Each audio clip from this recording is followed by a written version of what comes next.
posted earlier in the day. You said already you have many of the wealthy Indians who've gone abroad and are settling in Dubai. They've given a massive challenge to retain the wealthy in our Bharat itself. Will India make necessary changes in taxes and laws? Do you think, Ishkaran, that's one of the biggest problems? The fact that the taxes are very high in India, at least that's what it is believed. Income tax is very high, the GSTs are high. God forbid if you like caramel popcorn.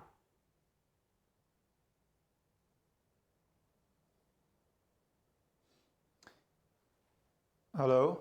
Yes, Ishkaran, can you hear me? Voice, bro. Oh, well, there seems to be a bit of a problem there. We'll try and get that fixed. You can hear your me? last Okay, part of your question, yeah, I can hear you now. Yes.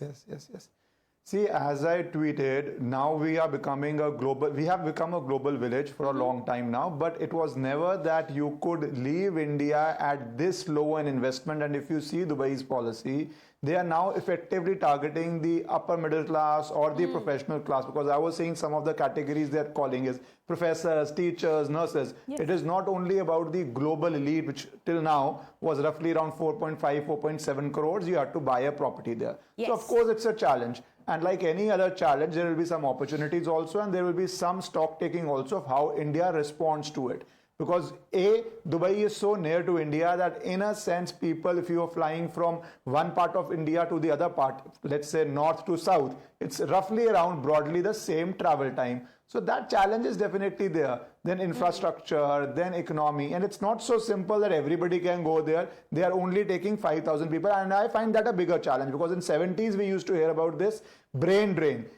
Are some countries now trying to do a bit of wealth drain by initially giving very rosy sounding picture and opportunities? And not only India, see Britain, it is suffering a massive fall of people leaving Britain, especially non-domiciled people leaving Britain because of certain tax laws Britain has changed, especially inheritance tax, etc. And that is a country facing it the most. Similarly, India, as you have quoted, 4,300 is the projected number of millionaires leaving. So these challenges in the global environment are definitely there. India is too big a country. India has its own strength. People want to live in India, but a certain segment of people, yes, Dubai is trying to woo them, and Indian government probably will need to respond to it. We cannot ignore global developments in any sector. So that global development which has happened and happened in Dubai, which as I said is very near to India, is something which has to be seen. And interestingly, Dubai has also started this only for India and Bangladesh as a test case.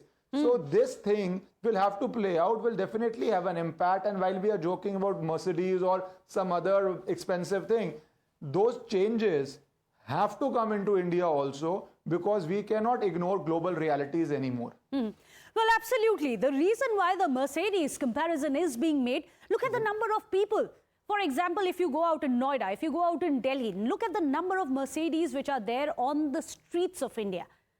That is about 1/3 you need to invest to get that golden ticket. That just gives you a sense of how many people in India. It's not just going to be the HNIs. It is going to be anyone in the middle class who can now afford this golden ticket. Ishkaran, you wanted to come in?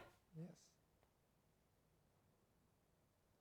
No, it is almost even worse, because as the joke is going around, you can go to Dubai and buy an E-Class there in the amount you can buy a Mercedes E-Class in India. So you still remain the E-Class and you go to Dubai. So that is how we have very high taxation on luxury cars also, what we deem as luxury cars. So that is why I find it very interesting that Dubai, by changing its category, is not only now wooing HNIs, it is also trying to go into, they are seeing professors and teachers. They are building up education system there. So that challenge where they are going to choose amongst 5,000 Indians, and so many will want to go. People like me will never go. I will never leave India. But enough Indians will leave also. So that as a challenge has to be addressed by any government to retain its best.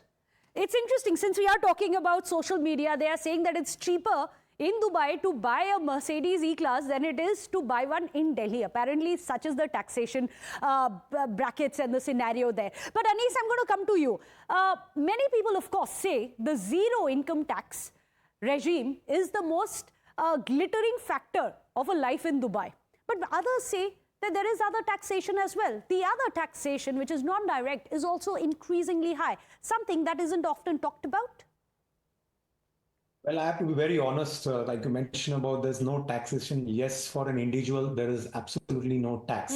Somebody who's doing a business, there's some sort of a tax, which is much more less compared to what you're paying in India. If I am not wrong, India, you pay around 30% tax on a business, what you generate, which is in Dubai. If you're doing a business or in UAE anywhere, and if you are generating that sort of a revenue, the tax is around 9 to 10%.